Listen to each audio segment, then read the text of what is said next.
बिस्मिल्लाहिर्रहमानिर्रहीम। Rectification, very important topic. Rectification alternating current को direct current में कन्वर्ट करने का नाम है।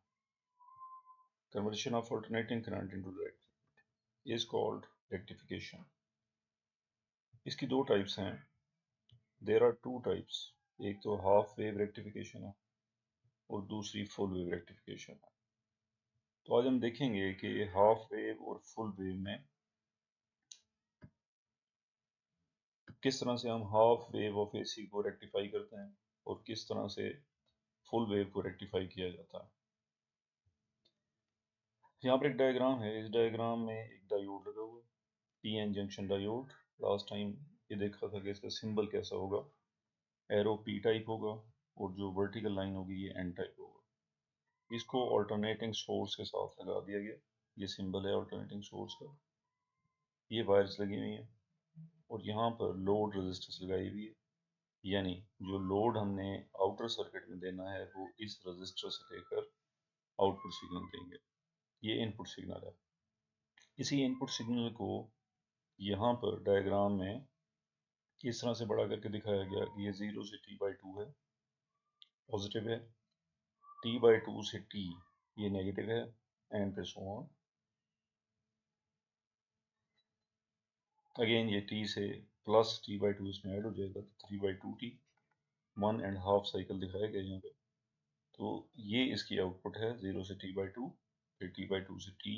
एग्जैक्ट वर्टिकल लाइंस लगा के उसके नीचे ही ये शो किया गया कि सिग्नल कैसा होगा। जिस वक्त हम सिग्नल देंगे हाफ वेव रेक्टिफिकेशन में 0 से t/2 तो ये पॉजिटिव होगा, ये इसका नीचे नेगेटिव होगा। डायोड पी टाइप पॉजिटिव से कनेक्ट है तो ये फॉरवर्ड बायस्ड होगा, लिहाजा हमारे पास वैसी ही पीक हासिल होगी पल्स की शक्ल में। 0 से बढ़ेगी मैक्सिमम और फिर मैक्सिमम से दोबारा 0 हो जाएगी। फिर इसके बाद यहाँ पर ये हिस्सा हासिल नहीं हुआ। उसकी रीज़न ये है कि t/2 से t तक ये ऊपर वाला हिस्सा नेगेटिव, जो p है वो नेगेटिव और दूसरा हिस्सा ये पॉजिटिव हो जाएगा। तो डायोड रिवर्स बायस्ड होगा जिसकी वजह से आउटपुट पर सिग्नल नहीं होगा, इसलिए स्ट्रेट लाइन है। फिर दोबारा पॉजिटिव सिग्नल के लिए हासिल होगा।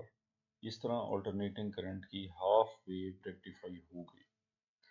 अब इसी चीज़ को यहाँ मैं पढ़ने लगा हूँ और उससे मज़ीद एक दफ़ा रिवाइज कर लें। जब एक ऑल्टरनेटिंग वोल्टेज जिसका पीरियड t हो, जिसको हम इनपुट वोल्टेज कहते हैं, उसको अप्लाइड किया जाए डायोड D पर, जो कि कनेक्टेड हो सीरीज में एक लोड रेजिस्टेंस के साथ। इस मेथड में सिर्फ 1/2 ऑल्टरनेटिंग करंट साइकिल का कन्वर्ट होता है डायरेक्ट करंट में। The interval is 0 to t/2. In this case, during the positive half cycle of input alternating voltage, diode D forward biased है। ये रेजिस्टेंस ऑफर नहीं करता, करंट फ्लो करता है through R. Flow of current through R causes a potential drop across it, which varies in accordance with the alternating input, जैसे कि figure सी में दिखाया गया।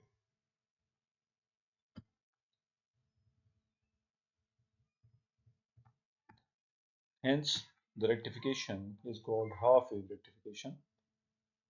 इसकी वजह यह है कि डायोड कंडक्ट करता है सिर्फ पॉजिटिव हाफ के लिए, जो इनपुट ऑल्टरनेटिंग साइकिल का होता है। हाफ वेव रेक्टिफिकेशन को जैसे कि हम शक्ल में पहले डिस्कस कर चुके हैं फिगर के अंदर। अब इंटरवल t/2 से t तक क्या होगा। इन दिस केस जो नेगेटिव हाफ साइकिल है इनपुट ऑल्टरनेटिंग वोल्टेज का, डायोड D रिवर्स बायस्ड है। It offer very high resistance, लिहाजा करंट फ्लो नहीं करेगा। रजिस्टर R में से potential drop across it is almost zero. Same event repeat during the next cycle and so on. जो current so obtained is unidirectional, इसलिए कि जहाँ direction change होनी थी वहाँ पर करंट हासिल नहीं हुआ, वहाँ पर डायोड रिवर्स बायस हो गया। इसका मतलब ये हुआ कि ये डायरेक्ट करंट है क्योंकि अपनी डायरेक्शन को रिवर्स नहीं कर रहा। ताहम जो करंट है ये पल्सेस में फ्लो करता है। Voltage which appears across load resistance is known as input voltage.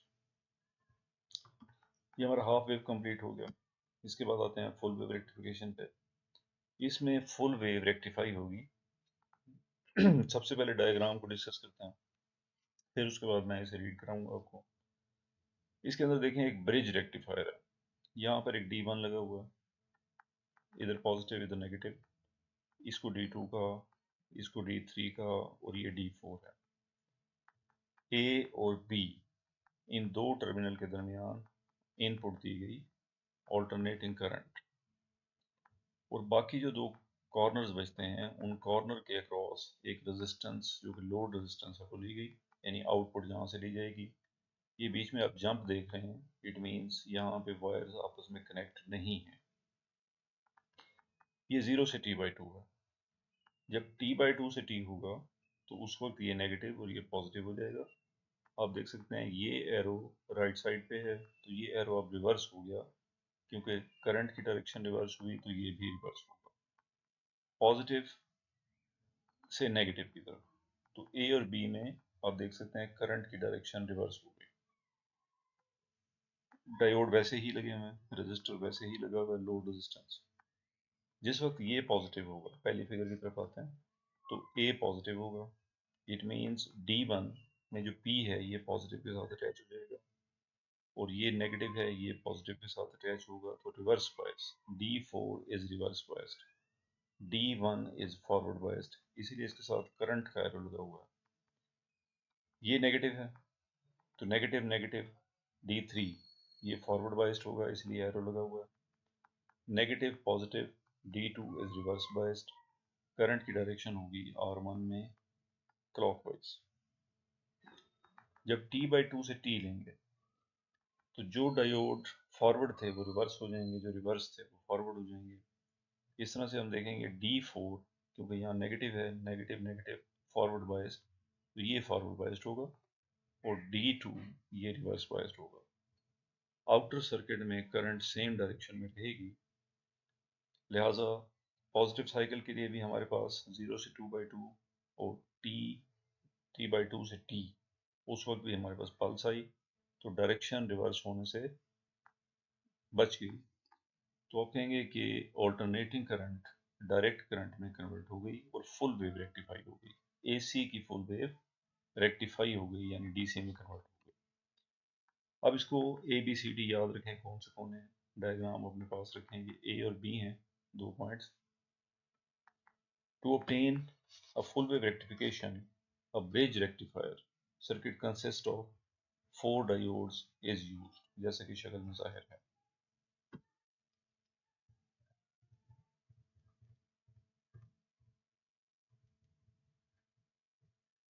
both halves, दोनों half of input voltage cycle को यूटिलाइज किया गया using full wave rectification during the positive half cycle 0 से T/2. A is positive with respect to B. Now D1 and D3 become forward biased and conduct. Current flows to the circuit in the direction shown in figure A. इसी तरह से during the negative half cycle T/2 से T, A is negative, B is positive. Diode D2 and D4 conduct and current flows through the circuit in the path shown by arrows in figure B. Outer circuit में एक ही direction में current flow करेगी। By comparing figure A and B, it can be seen that direction of current flow through the load resistance R is the same in both halves of the cycle. तो कह सकते हैं जी both halves of the input AC a unidirectional current, यानी एक ही direction में current obtain होती है। Input और आउटपुट वोल्टेजेस C में देखे जा सकते हैं। आउटपुट वोल्टेज स्मूथ नहीं है बल्कि पल्सेटिंग है, क्योंकि 0 से मैक्सिमम होती है, फिर 0, फिर मैक्सिमम, फिर 0, लेकिन डायरेक्शन रिवर्स नहीं होती। इसको स्मूथ बनाया जा सकता है बाय यूजिंग फिल्टर, जिसको चोक भी कहते हैं, वो यूज करके इसको स्मूथ बनाया जा सकता है, लेकिन कंप्लीटली स्मूथ नहीं। ये हमारा टॉपिक कंप्लीट हो गया। एक वेरी वेरी इंपॉर्टेंट टॉपिक जो 5 नंबर का आता है, इसको प्रिपेयर करें तो जल्दी इंशाल्लाह नेक्स्ट वीक